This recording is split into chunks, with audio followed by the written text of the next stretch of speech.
아멘. 예. 오늘 보게 될 누가복음 고유의 사건과 비유 그 6번째 말씀은 이제 본격적으로 보여지게 될 비유의 말씀에 이제 해당하는 말씀입니다. 그래서 특별히 이 기도에 관련된 비유입니다. 지난주까지 2주에 걸쳐 비슷한 흐름의 말씀을 보게 된 이후 이제 11장에 들어와서 아마 예수님 일행이 계속 예루살렘을 향해 가시다가 거기 그 11장 1절에 나오는 것처럼 예수님께서 한 곳에서 기도하시게 되었고요.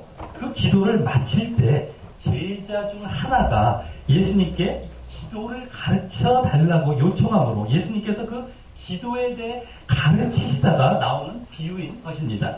그래서 사실 오늘 누가복음에만 나오는 이 5절에서 8절까지의 고유한 비유의 말씀은 그 말씀만 보면 짧은 비유이지만 5절에서 8, 그 앞뒤 문맥의 흐름을 같이 봐야 하는 비유라서요. 1절부터 23절까지의 말씀을, 11장 1절부터 13절까지의 말씀을 함께 보는 가운데 그 의미를 알게 되어야 하는 비유인 것입니다. 그리고 그 오늘 본문 앞뒤 부분의 그 말씀들 또한 예수님께서 기도를 가르치시는 그 전체 내용을 구성하고 있는 말씀인 것입니다. 자, 그래서 오늘 누가복음에만 나오는 고유한 비유의 말씀은 사실 5절에서 8절까지의 비유이지만 그 앞뒤의 전체 내용을 보며 그 바른 의미를 알아가는 시간을 갖도록 하겠습니다. 그리고 이 말씀을 통해서 내가 기도를 그동안 어떻게 해왔는지 비교해보고 또 기도를 어떻게 해야 바르게 하는 것인지 알고 실제로 그렇게 행하는 대로 나아가게 되는 시간이 되시길 바랍니다. 네, 그럼 오늘은 11장 5절에서 8절까지의 말씀뿐만 아니라 11장 1절부터 13절까지의 전체를 간략히 함께 보도록 하겠습니다. 여기 먼저 1절에서 이 제자들이 예수님께 기도를 요청할 때 요한, 즉 세례 요한을 말하죠. 세례 요한이 자기 제자들에게 기도를 가르친 것과 같이 라고 이제 말하면서 이 세례 요한의 가르침과 비교하여 제자들이 이렇게 기도를 요청했던 것은 당시에는 랍비나 선생이라 일컬었던 그러한 자들이 그 제자들에게 기도하는 법을 가르쳐주는 것이 흔한 일이었기 때문입니다. 그래서 그 기도하는 법을 배움으로 제자들은 그 스승과 일종의 유대감을 형성하게 되고요. 그 기도문에 담긴 그 스승의 기본적인 교훈을 함께 배우게 되었던 것입니다. 특히 누가복음에는 예수님께서 기도하시는 장면을 이 마태나 마가와 같은 다른 본관복음보다 같은 내용의 말씀이라도 많이 함께 곁들여서 기록하고 있는데요. 이제 이곳에서도 1절에 보면 기도하시는 장면을 보여주고 있으면서 그 이후 예수님께서는 그 기도를 어떻게 해야 하는지 가르치시게 되는 것이고요. 그러면서 그 속에 당신의 복음과 교훈 또한 함께 내비치시게 되는 것입니다. 자, 그래서 예수님께서는 이제 2절에서부터 13절에 걸쳐서 기도를 가르치시게 되는데 이 중 2절부터 4절까지에서는 이 기도의 내용을 가르치시게 됩니다. 이후 오늘 본문에 해당하는 5절에서 8절까지에서는 주로 기도의 태도를 가르치시게 되고 이어 9절에서 13절에서는 기도의 응답에 주로 초점을 맞추어 가르치시게 됩니다. 그중 먼저 2절에서 4절까지의 이 기도의 내용에 해당하는 부분은 그 내용이 바로 주기도문에 해당하는 내용입니다. 우리가 암송하고 있는 주기도문은 주님이 가르치신 기도문이라는 의미로 마태복음에 나오는 것을 우리가 쓰고 있죠. 이제 그래서 이 마태복음과 이 누가복음이 이 복음서 중 주기도문을 기록하고 있는 곳인데 여기서는 이 마태복음보다 몇 내용이 생략되어서 또 길이가 약간 짧게 나옵니다. 하지만 마태복음에서는 외식하는 자들, 외식하는 건 이제 겉으로만 이렇게 그럴듯해 보이는 자들이죠. 외식하는 자들이 하나님이 아닌 남에게, 사람에게 보이기 위한 기도를 하는 것과 또 하나님을 믿지 않는 그 이방인들과 같이 중언부언, 쌀랑쌀랑한 중언부언 기도만 하는 것에 대한 그 대안으로서 그 주 기도문과 같이 하나님을 향해 기도하는 것과 그리고 그러므로 기도의 또 바른 내용에 대해 가르치시기 위한 것이었다면은 여기서는 예수님께서 기도를 마치신 후에 그렇게 제자들의 요청에 의해서 그 기도의 내용뿐만 아니라 그 이어서 기도의 태도와 응답도 함께 포함하는 좀 더 광범위한 차원으로 기도를 가르치시려고 하시는 가운데 이 주기도문을 그 기도의 내용에 해당하는 것으로 주로 제시하려는 차원에서 기록되고 있는 것이기 때문에 단순히 그 기도의 내용 차원에만 더 초점을 두어 이렇게 좀 더 압축해서 짧게 기록된 것으로 볼 수 있는 것입니다. 그래서 대표적으로 2절에 보면 너희는 기도할 때 이렇게 하라 라고 하시면서 처음으로 시작하는 내용인 아버지여 라는 말 앞에는 이 마태복음에 나오는 하늘에 계신 우리 아버지 할 때 그 하늘에 계신 우리라는 말이 생략되어 있고요. 또 2절 끝부분 이후에도 뜻이 하늘에서 이룬 것 같이 땅에서도 이루어지다라는 말이 생략되어 있는데 그 내용이 여기 2절에 이름이 거룩히 여김을 받으시오며 라는 말과 또 나라의 임하옵시며 라는 말 안에 함축되어 있다고 보고 여기서는 요약적으로 기록했을 것입니다. 그럼 여기 보여지는 주기도문의 구체적인 내용은 5가지인데요. 먼저 2절에 그 두 문장이 보여주고 있는 먼저 이 2가지 기도의 내용은 무엇입니까? 첫째, 아버지 하나님의 이름이 거룩히 여김을 받으시고라는 기도는 여기 이름이란 말이 그 사람의 그 이름이라는 것은 그 전 인격을 나타내는 말이기에 하나님께서 거룩히 여김을 받으시듯이 하나님을 높이며 영광 돌리되 우리의 삶의 모든 영역에서 그와 같은 모습이 나타나야 하는 것을 말하는 것입니다. 하나님의 이름을 자신의 욕심과 목적을 채우는 수단으로 사용하여 오히려 하나님을 종처럼 취급하고 결국 하나님의 이름 또한 망령되이 일컫게 되는 것이 아니란 말입니다. 자, 둘째, 거기 나라 이는 어떤 의미로 알고 있습니다. 나라애가 아니죠.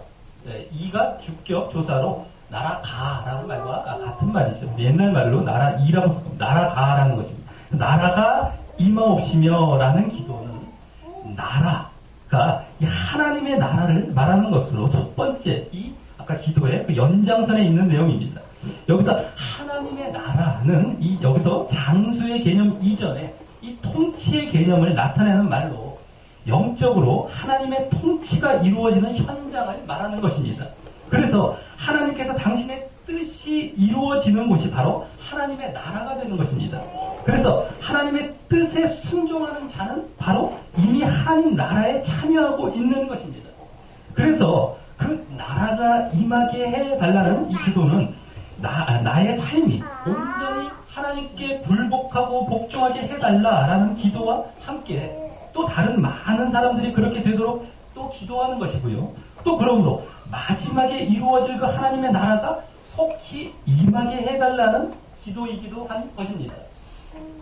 자, 여기까지 보면 기도의 이 처음에 보여야 할 바른 내용은 내가 내 목적을 가지고 하나님을 설득해서 내 목적을 성취하려고 하는 내용이 아니고 그 완전 반대로 하나님의 뜻과 목적과 생각이 나를 사로잡고 바꾸고 변화시키시기를 이 기도하는 내용인 것입니다.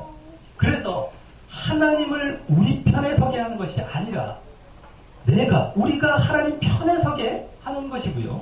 또 우리가 하나님의 보좌를 움직이는 것이 아니라 하나님이 우리 마음의 보좌를 움직여 우리가 바꾸어지게 되는 내용이 우리가 가장 우선해야 할 기도의 바른 내용인 것입니다. 그리고 예수님께서도 이 하나님의 이름이 존귀히 되는 것과 하나님의 통치가 이 땅에 임하는 것을 가장 중요하게 여기셨고 이를 위해 결국 십자가의 길을 가졌던 것입니다. 그리고 여기까지 이 2가지가 하늘을 향한 그러한 기도에 가깝다면 나머지 3가지는 그를 바탕으로 땅을 향한 기도에 가깝습니다. 그럼 3번째는 이 3절과 같이 날마다 일용할 양식을 주옵소서라고 기도하는 것입니다. 이는 하나님께 순종하여 하나님 나라의 실현을 이루며 사는 첫 단계로 우리의 생존이 하나님의 공급하심에 달려 있다는 사실을 인정하고 고백하며 나의 먹을 것뿐만 아니라 나의 모든 쓸 것을 하나님께서 주신다는 고백과 함께 하나님의 통치를 이제 이 땅에서 인정하게 하는 가장 기본적이고 또 현실적인 그런 첫 고백의 기도 내용인 것입니다. 그리고 그 기도가 날마다 이루어져야 한다는 것입니다. 한번 하고 끝나는 것이 아니라 날마다 하나님을 의존하도록 말입니다. 마치 구약에서 하나님께서 이 만나를 하늘에서 내려주셨을 때 이틀치를 거두어서 쌓아두지 못하게 하셨던 것처럼 말입니다. 이틀째 거두고 썩어버렸죠. 자, 그러면서 그러기에 또 이 만나가 영적으로 의미하는 것은 뭡니까? 바로 말씀의 양식이죠. 말씀의 양식을 의미하기 때문에 그 말씀의 양식을 날마다 달라는 기도이기도 한 것입니다. 자, 네 번째는 이 4절 상반절과 같이 우리 죄를 사하여 주옵소서라는 이 날마다의 죄사함을 위한 기도인 것입니다.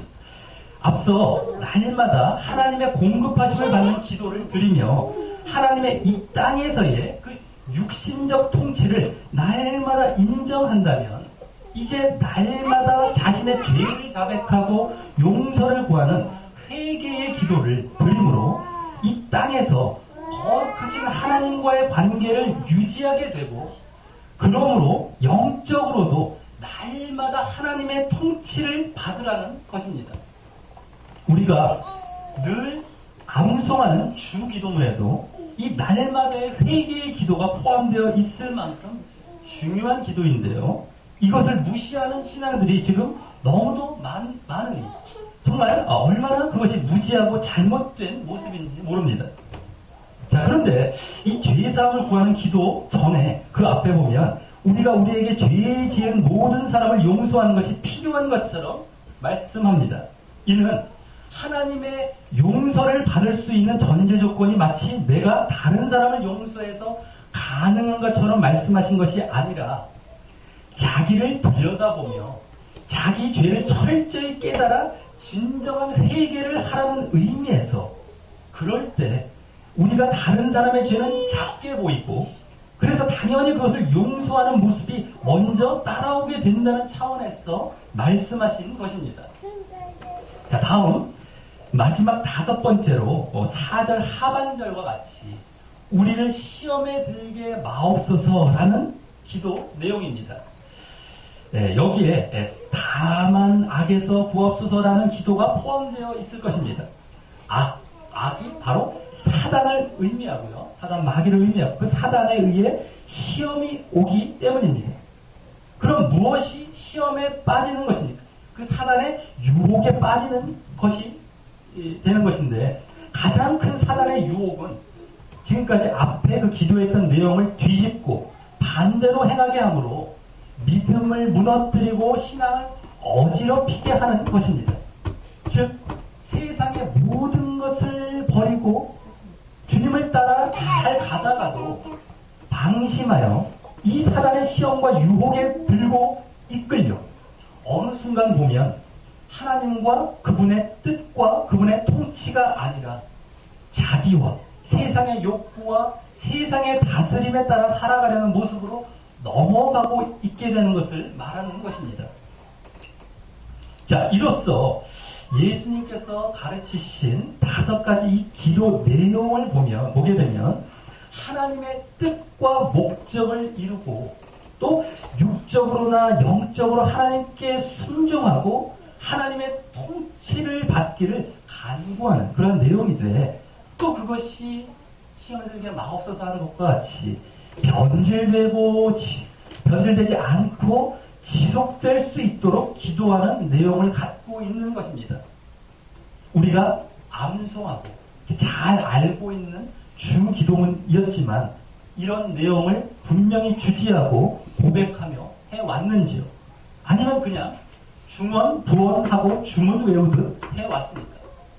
또 나의 평상시 기도 내용과 이러한 내용이 잘 일치하고 있습니까?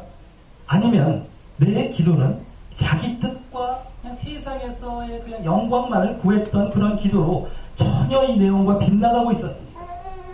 심각히 되돌아보며 이제부터라도 이 의미를 분명히 알고 주 기도문도 그렇고요. 자신의 평상시 기도 내용도 그렇고 제대로 기도해야 할 것입니다.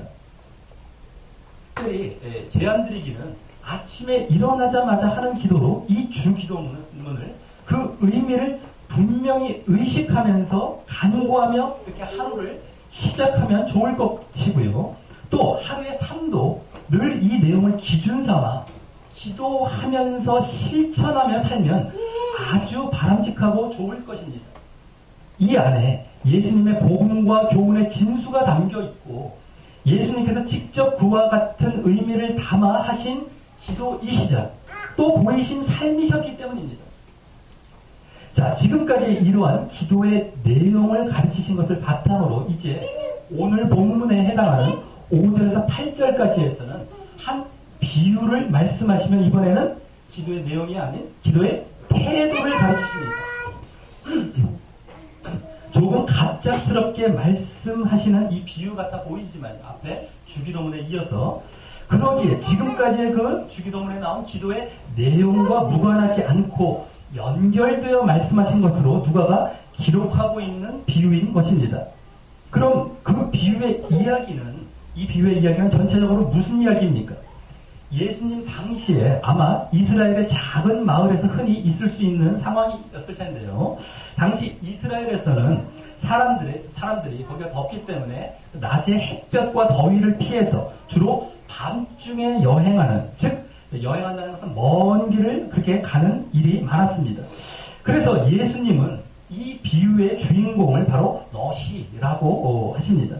그래서 6절에 보여지듯이 밤중에 한 친구가 밤중에 이렇게 먼 길 가다가 한 친구가 너희 집에 방문했는데 이 당시에는 그 밤에 손님이 이렇게 찾아와도 음식을 대접하는 것이 상례였고 예의였지만 마침 대접할 음식이 없었다고 이렇게 가정하십니다.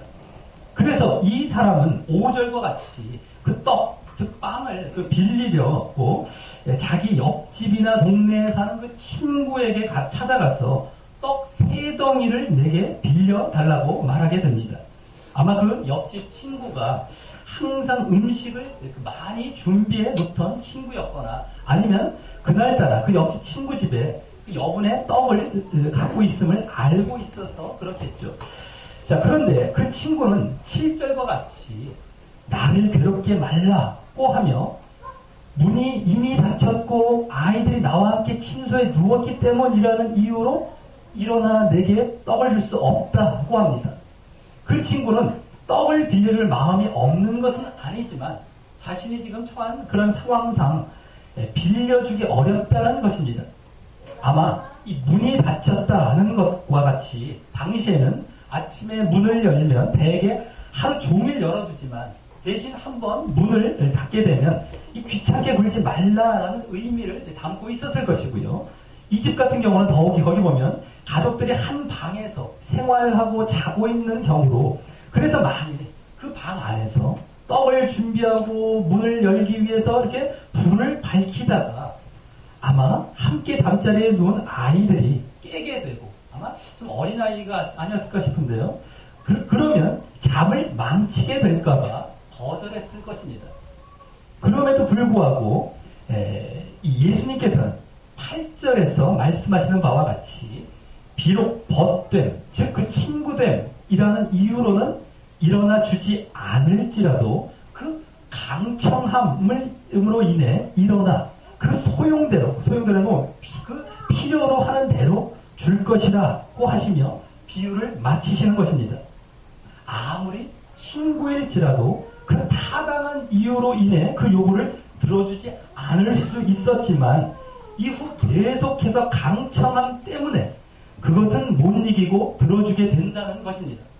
그럼 여기 강청함이란 무슨 뜻입니까? 원어로 뻔뻔스럽고 건방짐, 또 체면불구하고 간구함이란 뜻으로 귀찮게 졸라대고 끈질기게 문을 두드리며 간청했던 모습을 말하는 것입니다. 그럼 여기 친구가 그 요청을 들어준 핵심 이유를 예수님은 무엇으로 말씀하시고자 하시는 것입니까? 그렇게 간곡히 간청을 하더라도 안 들어줄 수 있었지만 결국 그 빌리러 온 친구가 자신을 위한 것이 아니라 다른 친구를 위한 참 선하고 타당한 일이었기에 들어주었다는 데도 초점이 있을까요? 그리고 많거나 욕심 부리는 것도 아닌 꼭 필요한 떡 3덩이를 그것도 그냥 달라는 것이 아닌 빌려달라고 한 것이었기에 이 갚는다는 그런 바른 자세로 인해 응답을 받았다는 것에도 초점이 있을까요? 하지만 그러한 사실들은 지금 예수님께서 그 친구가 웬만해서는 들어줄 수 없는 상황을 가정하시기 위해 말씀하시다 보니 나온 상황이지 그 자체들이 어떤 큰 의미를 갖는다고 볼 수는 없습니다. 다른 사람을 대접하는 것도 당시 누구에게나 의뢰 보여야 할 통상적인 모습이었고요. 또 이때 이 대접해야 할 음식이 그렇게 많을 필요가 없기에 당연히 그렇게 필요한 만큼만을 빌린 것일 뿐이고요.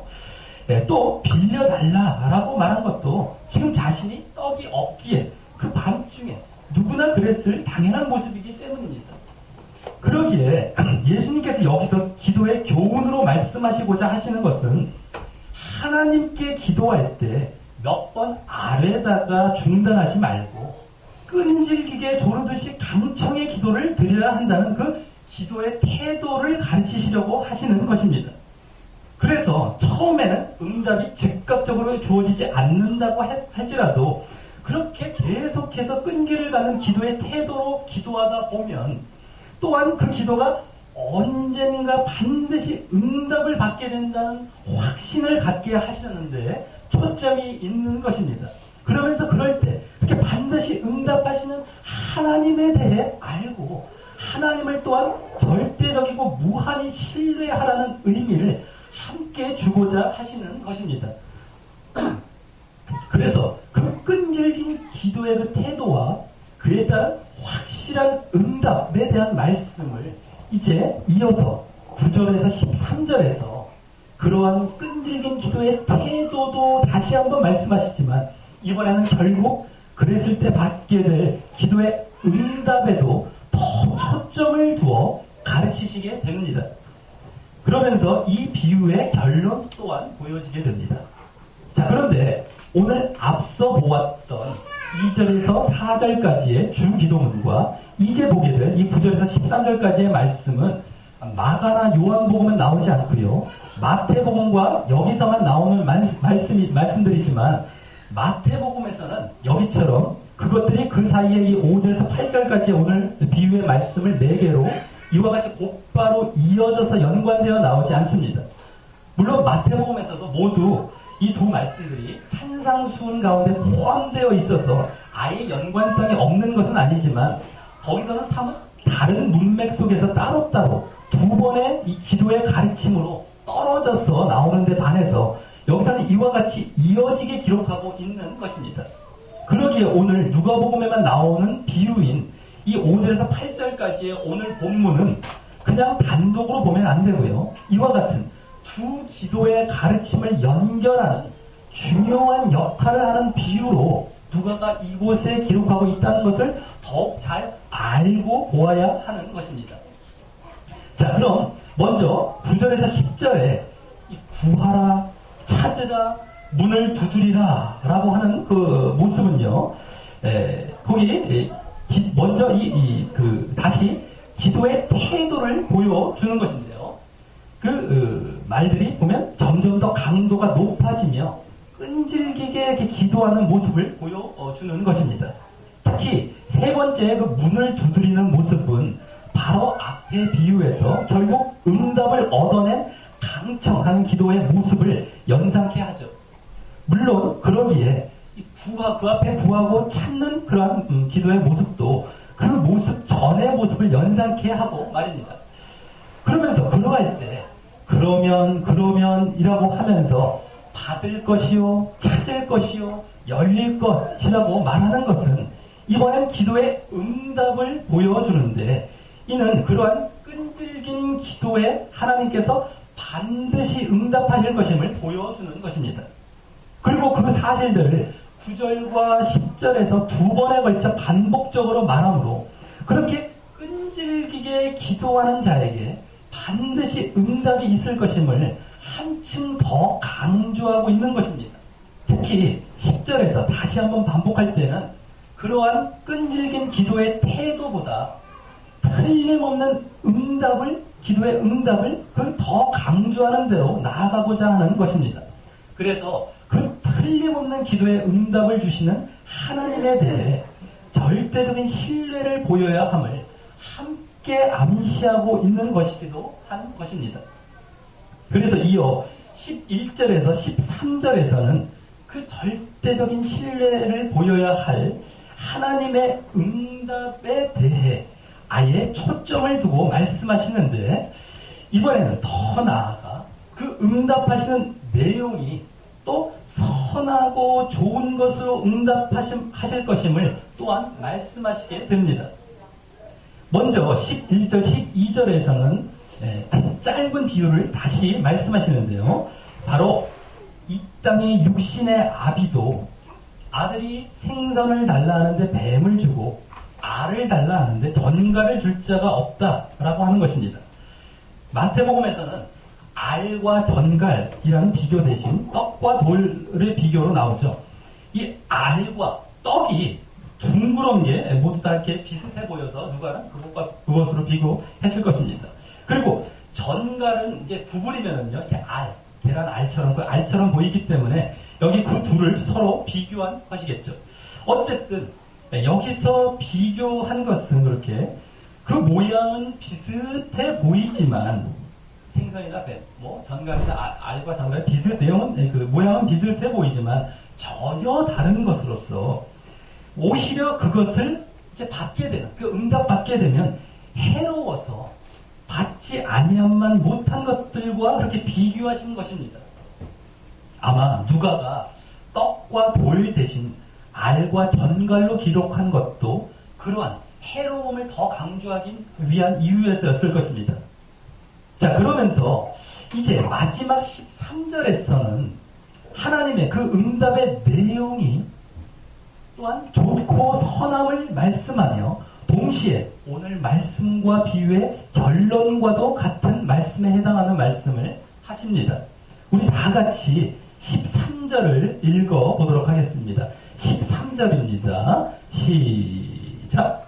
너희가 악할지라도 좋은 것을 자식에게 줄 줄 알거든 하물며 너희 천국에서 구하는 자에게 성령을 주시지 않겠느냐 하시니라. 아멘. 예, 여기 너희, 즉 너희는 누굽니까? 11절에 나왔듯이 너희 중에 아비된 자가 라는 것이죠. 이게 너희가 악할지라도 라는 말은 이 하나님과 비교하여 이 죄성을 가진 인간의 악함을 말하는 것이고요. 그러면서 하나님의 선하심을 부각시키는 말입니다. 그래서 그런 악한 인간도 좋은 것을 자식에게 줄 줄 안다면 그보다 지극히 선하신 천부는 이제 하늘에 계신 아버지죠. 하늘에 계신 너희 아버지께서 그 구하는 자에게, 즉 앞서와 같이 구하는 자는 어떤 자입니까? 끈질기게 그렇게 기도하는 자에게, 강청하는 자에게 얼마나 더 좋은 것을 주시겠냐라는 것을 말씀하시고자 하시는 것입니다. 그리고 그 좋은 것을 주시겠냐라는 말로 마태복음에서는 끝맺고 있지만요, 여기서는 그 좋은 것을 아예 구체적으로 성령이라고 말씀하신 것으로 기록하고 있는 것입니다. 자, 그래서 이제 여기서 자칫 그냥 좋은 것이라는 말로 끝맺었다면 자칫 웬만해서는 어디로 가겠습니까? 육신적으로 좋은 것 쪽으로 이제 더 생각하는, 그것이 혹 좋은 것이 아닌 해로울 수도 있는 것일지도 모르는 것을 이제 그렇게 나갈 수 있는 것을 모두 차단하시며 여기서는 아예 성령이라고 밝히면서 못 박음으로 영적으로 그렇게 좋은 것을 보여주며 그와 같은, 이 성령과 같은 진정 항상 좋은 것을 주실 것임을 강조하고 있는 것입니다. 자, 그럼 성령은 왜 진정, 그리고 또 항상 좋은 것입니까? 성령은 하나님의 영으로서 하나님 자신이기 때문입니다. 그래서 성령은 우리를 거룩한 길로 이끄시고요. 우리에게 또 진리의 그런 지식과 믿음, 또 힘과 능력, 또 위로와 기쁨 등을 주시며 결국 성령의 계속적인 역사로 우리의 가장 소중하고 귀한 선물인 구원이 완성을 향해 나아가게 되기 때문입니다. 이 말씀을 하신 예수님도 이 땅에 계실 때 그 사역과 삶의 모든 원동력은 성령이셨습니다. 그래서 또 메시아로서의 구속의 완성을 이루시게 된 것입니다. 그리고 그 성령의 선물을 제자들의 사역과 또 구원의 본질적인 선물로 가장 분명하게 제시하고 있는 성경의 책은요, 성경에 나온 어떤 다른 책은 바로 이 누가복음의 기자인 누가가 또 기록했던 바로 사도행전인 것입니다. 자, 그러기에 성도가 만일 성령이 아닌 다른 것을 기도로 구하였는데 그것이 응답되지 않고 오히려 이 성령 충만의 은혜를 받게 되었다라고 한다면 그것은 하나님이 가장 기뻐하시는 가장 좋은 기도의 응답을 받은 것임을 알아야 하는 것입니다. 자, 그리고 그러기에 이제 이 시점에서 결론적으로 오늘 비유에서부터 보았던 이 강청하는 끈질긴 기도에 대한 그 기도의 내용은 무엇이 되어야 했던 것이었겠습니까? 오늘 앞부분 2절에서 4절까지의 그 주기도문 부분에서도 보았듯이 바로 하나님과 하나님의 뜻과 하나님의 통치를 구하는 것이어야 했던 것입니다. 그리고 그 응답으로 바로 그 모두를 이룰 수 있는 하나님 자신이신 성령을 주신다는 것입니다. 그리고 이를 보이기 위해서 오늘 그 앞에 주기도문과 이 9절에서 13절을 함께 연결하려 했던 것이고요. 누가는요.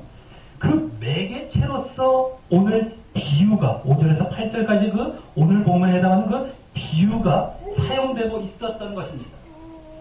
그리고 그래서 오늘 비유의 말씀은 그냥 하나님께서는 우리가 원하는 무엇이든 달라고 끈질기게 조르고 매달린다고 무작정 다 들어주시는 분으로 보이기 위해 말씀했던 비유가 아니었던 것입니다. 오히려 그 반대로 우리가 오늘 주기도문에서도 보여졌듯이 내 소원과 내 뜻이 아닌 하나님의 뜻대로 끈질기게 그것을 구하는 것을 하나님께서는 반드시 성령을 비롯한 가장 좋은 영적인 것으로 응답하시어 우리가 하나님의 뜻을 결국 그렇게 이루며 구원을 위해 바르고 진정 축복된 길을 걷고 삶을 살아가게 하실 것이기에 그 하나님을 절대 신뢰하여 끈질기게 인내로 기도함으로 그 성령과 영적인 것을 분명히 응답받고 그와 같은 삶을 계속 살라는 차원에서 말씀하셨던 것입니다. 말씀을 맺습니다. 오늘 보게 된 누가복음 고유의 이 비유의 말씀은 예수님의 이 기도에 대한 내용과 또 태도와 응답이라는 전반적인 차원의 기도에 대한 가르침 가운데 그 연결고리로 사용되고 있던 비유로서 그 비유만 따로 보게 되면 잘못 해석하여 잘못 적용하는 오해의 소지를 갖고 있는 그러한 비유였습니다. 오늘 비유를 통해 주시고 있던 교훈은 주로 하나님을 절대적으로 신뢰하며 끈질기게 인내로 강청의 기도를 드려야 한다는 그 기도의 태도를 중심으로 한 그럴 때에 확실한 기도의 응답이 있을 것임을 함께 보여주고 있었는데 그렇다고 기도의 내용을 무시하고 막무가내로 자기 뜻에 맞추어 기도하라는 것이 아니었습니다. 오히려 기도의 내용이 자기중심적이고 세속적이고 육신적인 것으로 잘못된다면 그 끈질긴 기도는 하나님께서 응답하실 수 없는 기도가 되는 것이었습니다. 다만 그러면서도 하나님께서 가장 좋은 것으로 응답하실 것을 믿고 기다린다면 다시 하나님께서 영적인 것으로 응답하실 것이겠지만 그런 세속적인 것을 구하는 자가 그런 영적인 것을 기대할 리가 없기 때문에 결국에는 그런 응답이 와도요. 그 응답받을 수 없는 게 결국 잡을 수 없고 인식을 못하기 때문에 응답받을 수 없는 것이 되는 것이고요. 그것이 바로 또한 하나님께서 그 사람에게 가장 좋은 것을 주시는 응답이 되는 것입니다. 응답을 못 받는 것이 그 사람에게 가장 좋은 응답이 되는 것입니다. 물론 오늘 주기도문의 내용 가운데는 육신적인 것도 포함되어 있지만 일용할 양식같이요. 그것 또한 하나님의 통치를 인정하며 하나님을 의지하고 순종하며 살아가기 위한 사실 더 근본적으로는 영적인 차원의 간구이지 그것이 자기 뜻을 이루기 위한 것이라면 그것도 잘못된 것입니다. 자, 그러기에 우리는 바로 하나님 자신과 또 하나님의 뜻과 목적과 통치를 위해 오늘 가르치신 기도의 태도와 같이 끈질긴 기도를 해야 하는 것이고 그럴 때 하나님은 가장 좋은 성령을 주심으로 그 기도에 응답을 하실 것이고 그러므로 우리는 바른 신앙의 길을 걸어 우리에게 가장 귀중한 선물인 구원을 최종적이고 궁극적으로 얻게 되는 진정한 응답을 향해 나아가게 된다는 것입니다.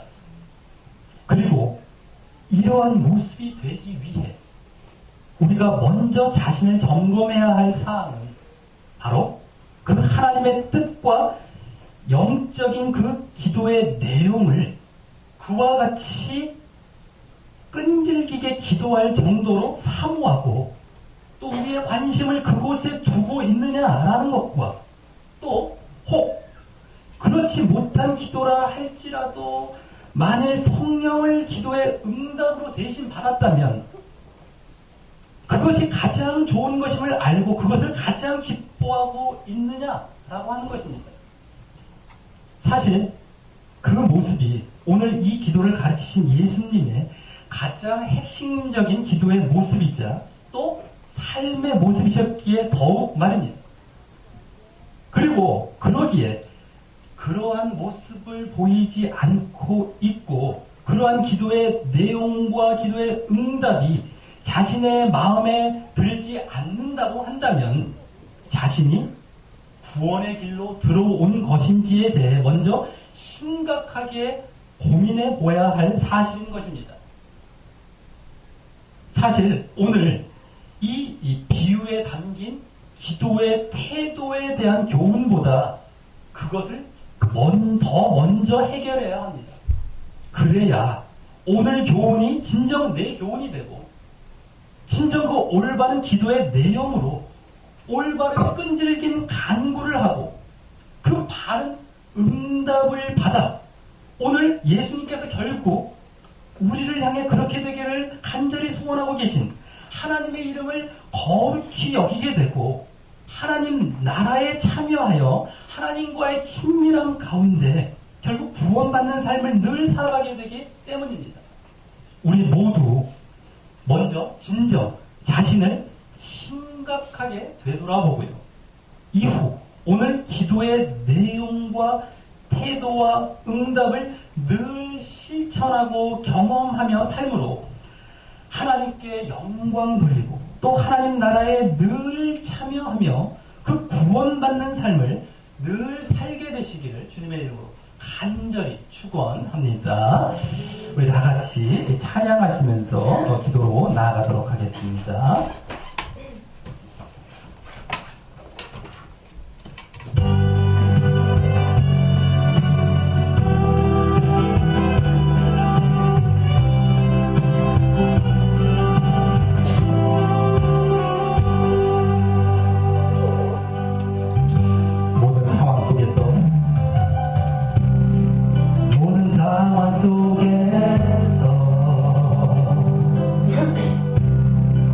주를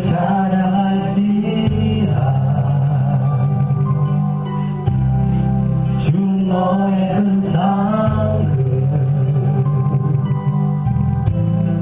큰 도움이시라. 주의 얼굴 구할 때 주의 영을 부사 크신 사랑 안에서 주를 보게 하소서.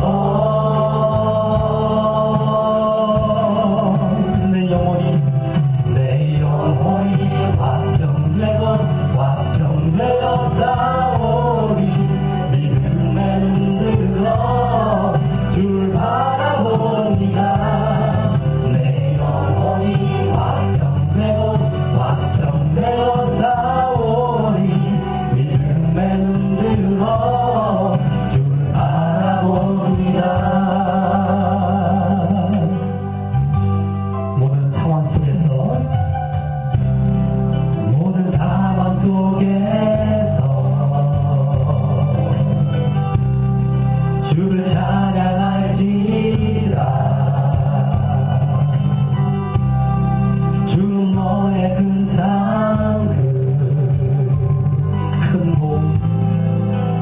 도움이시라.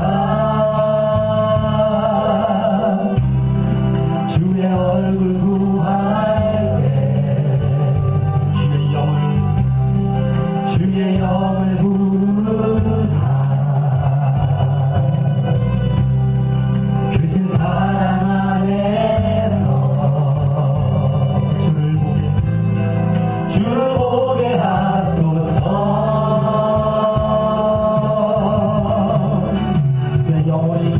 내 영혼이 확정되어 싸우리. 믿음에 흔들어 주를 바라봅니다.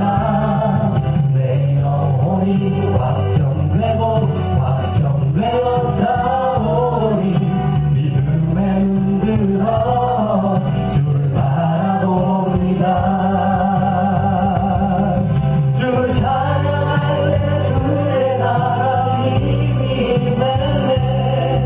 주의 영원한 나라 주 보게 하소서. 내 영혼이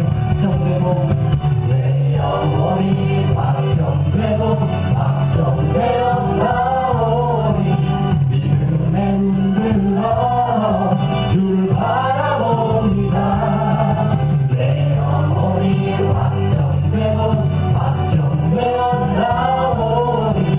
믿음에 흔들어 주를 바라봅니다.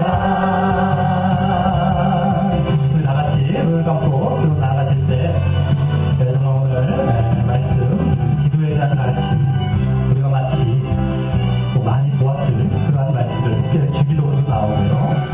그러면서 끈질기게 기도하는 반드시 들어주실 것이다 라고 하는 그런 기도의 태도와 기도의 응답을 말씀하시는 그러한 이 말씀이었지만, 그 가운데 우리가 그 앞에 정말 기도의 내용과 또 그 뒤에 기도의 응답에 정말 그 내용이 성령으로 이제 주어지고 있다라고 하는 사실을 놓치고 있다는 이 비유를 전혀 잘못된 방향, 전혀 반대 방향으로 적용할 수 있는 그런 말씀이었습니다. 우리가 말씀을 볼 때 얼마나 조심해서 봐야 되고 또 분별할 줄 알아야 되는지를 먼저 한번 정말 더욱 다짐하시는 시간이 되시기 바라겠고요. 기도하시고요.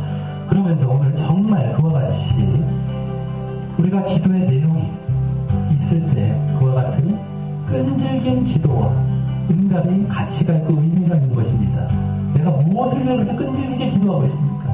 진정 내가 영적인 것, 정말 하나님의 나라를 구하고 하나님의 영광 돌리기를 구하고 내가 하나님께 순종하기를 구하고 하나님께 완전히 굴복하고 낮아졌어. 정말 하나님의 나라가 내게 임하고 나를 통치하시고 다스리시고 하나님의 뜻이 이루어지고 하는 것들을 내가 진정 끈질기게 기도하고 있는 자냐라고 하는 것입니다. 우리가 끈질기게 기도해야 내용은 바로 그것입니다. 무엇을 달라고 하는, 무엇을 이루어 달라고 하는 기도는 우리가 그렇게 끈질기게 기도하며 응답을 받아야 할 그러한 내용의 것이 아니다라고 하는 것입니다. 그래서 분명히 하시기 바랍니다. 우리가 하나님 앞에 굴복당하고 하나님 뜻에 변화되어 가는 것이지, 우리가 하나님 변화시켜서 내 뜻을 이루고 내 소원을 이루고 내 어떤 영광을 구하게 되는 이러한 삶을 위해서 하나님께 기도하는 것이 아닙니다. 자, 그러기에 내가 그러한 기도의 내용을 분명히 간절히 사모하고 있고 정말 소원하면서 그러기에 그것을 위해 끈질긴 기도로 나아갔고 자 하는 마음이 내게 있었냐라고 하는 것입니다. 정말 그것이 내 마음의 간절한 소원입니까? 이것을 오늘 더 도전받아야 됩니다.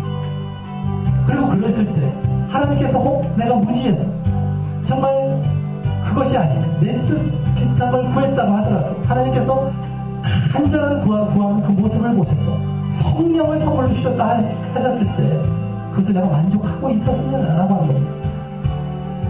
우리가 세속적인 것을 구할 때 정말 우리가 결국에는 하나님 앞에 그렇게 성령을 받게 되었을 때 그것은 진정 하나님께서 좋은 걸 주신 것이고 진정 그 무엇과 바꿀 수 없는 응답을 받은 것입니다. 그 이전에 또 우리가 정말 그와 같이 하나님의 뜻을 우리가 구하고 그것을 간절히 정말 우리가 간청하며 인내로 기도함으로 말미암아 그것이 결국 응답받게 되어집니다. 그래서 그 응답은 결국 무엇입니까? 우리가 결국 그 성령에 의해 성령께서 하시고자 하신 사역 그 구원의 길로 정말 변함없이 걸어가게 되는 모습이 된다라고 하는 것입니다. 이것이 우리가 가장 소원할 기도의 내용이자 또 그것을 위해 끈질기게 기도할 내용인 것입니다. 자, 우리가 이러한 사실을 알고 정말 이제부터라도 세속적인 것, 먹고 사는 문제는 먼저 그 나라와 의를 구하라. 그럼 다 주실 것이다. 너희 천국에서 그것을 모르시겠느냐? 다 갚아주실 것이다. 알아서 주실 것이라고 말씀하신 겁니다. 그런 것에 우리 치우칠 필요가 없습니다. 왜요? 혼합되어서는 그쪽으로 끌려갑니다. 절대 하나님께서 혼합을 원하지 않으셔서 그쪽으로 끌려가죠. 결국에는 영적인 것과 세상적인 것이 있으면 세상에 끌려갑니다. 우리 그걸 단호하게 물리치지 않으면 안 되는 것입니다. 자, 이 시간 그러한 간절한 그 기도의 내용을 간절히 소원하는 그러한 모습과 그러한 간절한 기도의 내용, 끈질기게 기도하는 모습이 있게 해달라. 그래서 꼭 응답받고 진정으로 한 구원의 길을 넉넉히 걸어가게 해달라. 우리 다 같이 기도 드리시겠습니다. 하나님 아버지 감사를 드립니다. 아버지 정말 오늘 이제 이 기도에 대한 가르침에 우리가 이 말씀을 보면서 정말 오늘 어떻게 우리가 기도 어떤 기도의 내용 어떤 기도의 태도 이제 기도해야 되는지를 우리가 알게 되고 또 그랬을 때 우리에게 정말 반드시 주님께서 응답하실 것임을 우리가 이제 바라보며 주님을 절대적으로 신뢰하고 주님을 정말 무한히 신뢰하는 가운데 그 기도를 끈질기게 드려야 한다는 것을 이제 보게 되었습니다. 우리가 적당히 그냥 자신의 뜻을 구하고 자신의 세상적인 것들을 구하고 그것을 또 간절히 끈질기게 했다고 지금 이 응답하신다는 내용이 아니라 정말 진정 주님께서 원하시는 그러한 주기도문에 담긴 기도의 내용을 가지고 정말 그 주님의 이 이름을 기억되고 주님의 나라가 이루어지기를 간절히 소원하는 그러한 기도의 내용을 붙들고 정말 우리가 끈질기게 기도할 때 그것이 이제 분명하게 우리 가운데 이루어지고 그래서 정말 우리가 이 구원의 길을 넉넉히 걸어가게 된다라고 하는 사실을 우리가 분명히 보게 될 때 정말 내가 먼저 그 영적인 것, 그 하나님 중심적인 것, 그 하나님의 뜻을 그렇게 사모하고 있었고 그것을 그래서 그와 같이 끈질기게 기도하는 모습으로 나아갈 수 있는 그러한 모습이었는지 먼저 되돌아보게 하시고 정말 내가 진정 구해야 될 것이 무엇인지 이 시간 확실하게 알게 하시고 그것을 또 그와 같이 이제 알았다고 한다면 끈질기게 기도하게 하시고 또 그랬을 때 정말 그것을 반드시 응답하시는 하나님을 더욱 신뢰하게 그 응답을 또 체험하게 더 주님을 바라 그와 같은 간구와 정말 그와 같은 바른 우리의 기도의 모습 또 신앙의 모습으로 이 정말 구원의 길을 잘 걸어갈 수 있도록 도와주시옵소서. 우리가 정말 진정 오늘 말씀하신 이 내용 또한 바르게 알지 않냐 오히려 세속에 흘러버리고 세속적인 것으로 잘못 해석하고 적용해서 전혀 다른 거 아니야. 그것이 응답될지라도 그것은 저주에 가까워 그러한 길이 있게 된다는 것을 분명히 알게 하시고